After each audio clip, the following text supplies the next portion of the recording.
Assalamualaikum, dear students. My name is Azam Ali Memon. अज असांजे operation on two sets जो last topic आहे complement of a set. Complement of a set आहे छा? The complement of a set is the set containing those elements of U which are not in A. मतलब the complement of set A denoted by A जे मथा C complement के शोधी करे और A जे मथा डैश. ए कॉम्प्लीमेंट के हिय भी लिखबो आहे ए कॉम्प्लीमेंट के ए जे मथा डैश सा भी जाहिर कबो is the set containing those elements of U which are not in A. एड़ा एलिमेंट के कंटेन कंदो है जेको U में होजन पर A में न होजन. ए कॉम्प्लीमेंट बराबर थींदो universal difference A. B complement बराबर थींदो universal difference B. C complement बराबर थींदो universal difference C. D complement बराबर थींदो universal difference D. E complement बराबर थींदो universal difference E. Empty set complement बराबर थींदो universal difference empty set. A union B whole complement बराबर थींदो universal difference A union B. ॾिसो A कॉम्प्लीमेंट बराबर आहे यूनिवर्सल मां ओरिजिनल सेट जो डिफरेंस. B कॉम्प्लीमेंट बराबर आहे यूनिवर्सल मां ओरिजिनल सेट जो डिफरेंस. C कॉम्प्लीमेंट बराबर आहे यूनिवर्सल मां ओरिजिनल सेट यानी C जो डिफरेंस. D कॉम्प्लीमेंट बराबर आहे यूनिवर्सल मां ओरिजिनल सेट D जो डिफरेंस. E कॉम्प्लीमेंट बराबर आहे यूनिवर्सल मां ओरिजिनल सेट E जो डिफरेंस. एम्प्टी सेट जो कॉम्प्लीमेंट बराबर आहे यूनिवर्सल मां एम्प्टी सेट जो difference. A union B whole complement बराबर आहे यूनिवर्सल मां ओरिजिनल सेट जो डिफरेंस. ठीक. हाणे कॉम्प्लीमेंट छडाइंदासे कीअं? A कॉम्प्लीमेंट मिले त कीअं छडाइंदासे? जेके बिनी सेटन में कॉमन एलिमेंट्स आहिनि. A कॉम्प्लीमेंट बराबर आहे यूनिवर्सल डिफरेंस A जे. बिनी सेटन में जेके कॉमन एलिमेंट्स आहिनि, कॉमन एलिमेंट्स खां सवाइ जेके U सेट में बचन, यूनिवर्सल सेट में बचन. यूनिवर्सल सेट में मां इनके डिफाइन करे आयम जेको A B C D E F empty set ये सब जेके भी सेट होंदा ये प्रॉपर सबसेट होंदा यूनिवर्सल जा. मतलब प्रॉपर सबसेट जी डेफिनेशन का अगे तमा वाकिफ आयो त A सबसेट हुजे B जो A ऐं B पाण में बराबर न होजन. मतलब A सबसेट हुजे यूनिवर्सल जो A ऐं यूनिवर्सल सेट पाण में बराबर न होजन. इहो शायद प्रॉपर सबसेट आहे. हाणे असां इनके सॉल्व कीअं कंदासीं? ॾिसो A कॉम्प्लीमेंट बराबर आहे यूनिवर्सल डिफरेंस A जो. ठीक आहे, यूनिवर्सल डिफरेंस A जो. हाणे असां वटि ॿ सेट ज़रूरी आहिनि. हिकिड़ो यूनिवर्सल गिवन हुजे, ॿियो A सेट गिवन हुजे. यूनिवर्सल असांजो बराबर आहे 1 2 3 4 अप टू 10 ताईं. A सेट असां खणूं था 2 4 6 8 ऐं 10. कॉम्प्लीमेंट जी डेफिनेशन में तव्हां पढ़ियो is the set containing those elements of U which are not in A. उहे एलिमेंट U जा जेके A में न हुजन. मतलब असां लिखंदासीं कीअं? कॉम्प्लीमेंट बराबर आहे universal difference A J. Universal जेको सेट आहे उहो असां हिते लिखंदासीं. हिते डिफरेंस जी निशानी ॾींदासीं. हिते असां A सेट लिखंदासीं जेको A सेट आहे. यूनिवर्सल आहे 1 टू 10. ठीक. ऐं असांजो जेको A सेट आहे 2 4 6 8 ऐं 10 आहे. हिन में जेके कॉमन एलिमेंट्स आहिनि इन खां सवाइ जेके यूनिवर्सल में बची पवनि इहो असांजो A कॉम्प्लीमेंट आहे. कहिड़ा कहिड़ा बचंदा? कॉमन एलिमेंट कहिड़ा आहिनि? 2 हिते बि आहे, हिन सेट में बि आहे. 4 हिते बि आहे, हिते बि आहे. 6 हिते बि आहे, हिन सेट में बि आहे. 8 हिन सेट में बि आहे, हिन में बि आहे. 10 हिन में बि आहे, हिन सेट में बि आहे. बाक़ी जेके एलिमेंट्स बचनि था 1 बचंदो, 3 बचंदो, 5 बचंदो, 7 बचंदो, 9 बचंदो. इहो असांजो A कॉम्प्लीमेंट आहे. ईअं ई B कॉम्प्लीमेंट खे छॾाईंदो universal difference B. C complement खे छॾाईंदो universal difference C. D complement खे छॾाईंदो यूनिवर्सल डिफरेंस D. ऐं A union B whole complement खे छॾाईंदो यूनिवर्सल मां डिफरेंस कंदो A यूनियन B. उन लाइ तव्हांखे छा करणो पवंदो? पहिरियों A यूनियन B खे छॾाईंदो, पोइ यूनिवर्सल मां डिफरेंस कंदो A यूनियन B जे रिजल्ट खे. जेको रिजल्ट आख़िर में निकिरंदो उहो तव्हांजो A यूनियन B जो होल कॉम्प्लीमेंट हूंदो. A intersection B whole complement असांखे सॉल्व करणी हुजे त असां कीअं सॉल्व कंदासीं? A ऐं B सेट असां फर्ज़ी खयो आहे. A ऐं B सेट सबसेट ऐं यूनिवर्सल सेट जा. असांखे ख़बर आहे A intersection B whole complement बराबर आहे universal difference A intersection B.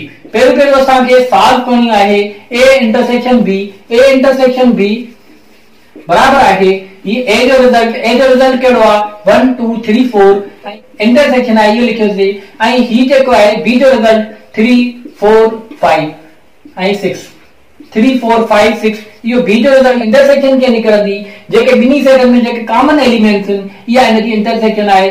3 ऐं 4 ॿिन्ही सेटनि में कॉमन एलिमेंट्स आहिनि, इहा ए इंटरसेक्शन बी आहे 3,4 3,4 ए इंटरसेक्शन बी निकती।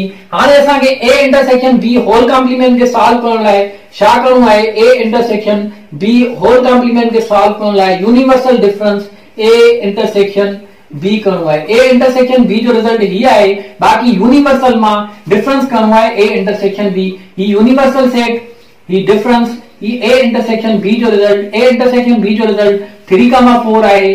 ही यूनिवर्सल सेट कहिड़ो आहे असांजो 1 2 3 अप टू 9 जेको आहे यूनिवर्सल सेट आहे। A intersection B whole complement खे कीअं सॉल्व कंदासीं, जेके ॿिन्ही में कॉमन एलिमेंट्स आहिनि, इन खां सवाइ जेके पहिरें सेट में एलिमेंट्स बची पवनि उहा असांजी A intersection B whole complement थींदी। कॉमन एलिमेंट्स कहिड़ा आहिनि 3 ऐं 4, इन खां सवाइ यूनिवर्सल में कहिड़ा था बचनि, 1 थो बचे, 2 5 6 7 8 ऐं 9, इहे जेके एलिमेंट्स बचा इहा असांजी A intersection B whole complement थी वई। A union B whole complement असांखे सॉल्व करणो हुजे त कीअं सॉल्व कंदासीं। A union B whole complement असांखे ख़बर आहे इहो बराबर हूंदो आहे universal difference A union B जे। पहिरियों असां ए यूनियन बी सॉल्व कंदासीं, पोइ यूनिवर्सल मां डिफरेंस कंदासीं ए यूनियन बी जे रिजल्ट खे, त असांजो जेको रिजल्ट हूंदो उहो A intersection B whole complement सॾाईंदो। अगरि असांखे A intersection B complement solve करणी हुजे त असां कीअं सॉल्व कंदासीं। असां ए बी ऐं यूनिवर्सल हिकिड़ा फर्ज़ी सेट वरिता आहिनि। ॾिसो ए ऐं बी जेके आहिनि इहे सब सेट आहिनि यूनिवर्सल सेट जा। पहिरियों असां सॉल्व कंदासीं बी कॉम्प्लीमेंट। बी कॉम्प्लीमेंट असांखे ख़बर आहे बी कॉम्प्लीमेंट बराबर हूंदो आहे universal difference B. Universal difference B, पहिरियों यूनिवर्सल मां डिफरेंस करणो आहे बी खे, इहो असांजो बी कॉम्प्लीमेंट थींदो। यूनिवर्सल सेट डिफरेंस ही बी सेट, यूनिवर्सल सेट मां बी सेट खे डिफरेंस करणो आहे, जेको रिजल्ट ईंदो उहो असांजो बी कॉम्प्लीमेंट सॾाईंदो। यूनिवर्सल सेट असांजो कहिड़ो आहे 1 to 8 जेको आहे असांजो यूनिवर्सल सेट आहे।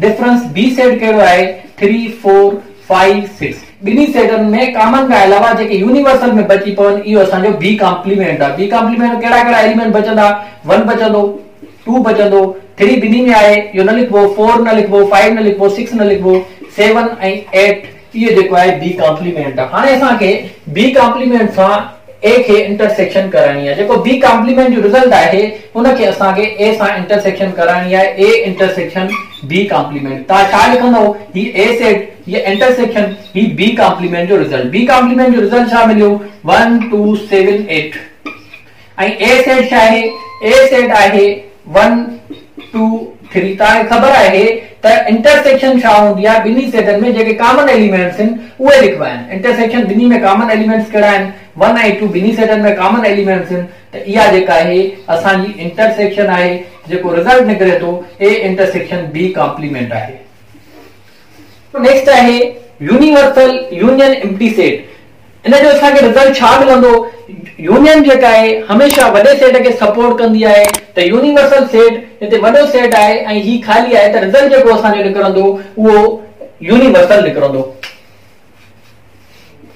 ऐं यूनिवर्सल इंटरसेक्शन एम्प्टी सेट, बाबा ॾिसो इंटरसेक्शन में कॉमन एलिमेंट्स लिखबा आहिनि, त एम्प्टी सेट में कोई एलिमेंट हूंदो कोन ऐं बाक़ी यूनिवर्सल में जेके एलिमेंट्स हूंदा ॿिन्ही में कोई एलिमेंट कॉमन रहंदो न, त असांजो जेको रिजल्ट निकिरंदो उहो असांजो छा निकिरंदो, एम्प्टी सेट निकिरंदो। ठीक, A complement intersection B complement, इनखे कीअं सॉल्व कंदो, पहिरियों असां सॉल्व कंदासीं ए कॉम्प्लीमेंट खे। ए कॉम्प्लीमेंट खे कीअं सॉल्व कबो आहे, यूनिवर्सल मां डिफरेंस कंदासीं ए खे, त ए कॉम्प्लीमेंट जो रिजल्ट थींदो। इनखे साइड ते रखणो आहे। बी कॉम्प्लीमेंट, बी कॉम्प्लीमेंट खे कीअं सॉल्व कंदासीं, बी कॉम्प्लीमेंट बराबर थींदो आहे यूनिवर्सल डिफरेंस बी। हाणे इनखे यूनिवर्सल मां बी खे डिफरेंस कंदासीं, जेको रिजल्ट ईंदो ए कॉम्प्लीमेंट जो रिजल्ट ऐं बी कॉम्प्लीमेंट जो रिजल्ट जी इंटरसेक्शन कंदासीं, जेके कॉमन एलिमेंट्स निकिरंदा उहो A complement intersection B complement थी वेंदो आहे। A symmetric B, A symmetric B कीअं सॉल्व कंदासीं, ए बी ऐं यूनिवर्सल असां फर्ज़ी सेट वरिता आहिनि, त असांखे ख़बर आहे साइमेट्रिक में छा थींदो आहे, कॉमन एलिमेंट खां सवाइ जेके ॿिन्ही सेटनि में एलिमेंट बचनि उहो ए साइमेट्रिक बी आहे। A symmetric B is equal, ए असांजो सेट आहे 1 2 3 4, ये साइमेट्रिक निशानी, ही बी सेट आहे 3 4 5 6। इन्हनि ॿिन्ही में कॉमन एलिमेंट्स खां सवाइ जेके ॿिन्ही सेटनि में बचनि उहो असांजो एसाइमेट्रिक बी निकिरंदो। 1, 2, 3, 4 ॿिन्ही में कॉमन इन्हनि खे छॾे ॾियणो आहे, बाक़ी 5, 6 त इहो जेको असांजो रिज़ल्ट निकितो इहो एसाइमेट्रिक बी निकितो। नेक्स्ट आहे ए डिफरेंस बी कॉम्प्लीमेंट। पहिरियों असां सॉल्व कंदासीं बी कॉम्प्लीमेंट। बी कॉम्प्लीमेंट कीअं सॉल्व कबी? बी कॉम्प्लीमेंट बराबर हूंदो आहे यूनिवर्सल डिफरेंस बी।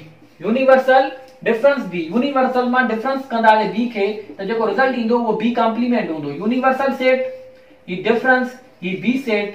यूनिवर्सल लिखंदासीं 1 to 8 एलिमेंट्स यूनिवर्सल में, 1 to 8 एलिमेंट यूनिवर्सल में थी। डिफरेंस बी सेट असांजो कहिड़ो आहे 3, 4, 5, 6। ॿिन्ही में जेके कॉमन एलिमेंट्स आहिनि जेके यूनिवर्सल में बची पवंदा इहो असांजो बी कॉम्प्लीमेंट सॾाईंदो। त 3 ॿिन्ही में कॉमन आहे, 1 ऐं 2 बचा, 4 ॿिन्ही में कॉमन आहे, 5 ॿिन्ही में कॉमन आहे, 6 ॿिन्ही में कॉमन आहे, 7 ऐं 8 इहो असांजो बी कॉम्प्लीमेंट थी वियो। ए डिफरेंस बी कॉम्प्लीमेंट खे असां कीअं सॉल्व कंदासीं? असां हिते लिखंदासीं ए सेट। ए सेट जा मेंबर कहिड़ा आहिनि? 1, 2, 3, 4। डिफरेंस बी कॉम्प्लीमेंट जो रिजल्ट कहिड़ो आहे? बी कॉम्प्लीमेंट जो रिजल्ट आहे 1, 2, 7, 8।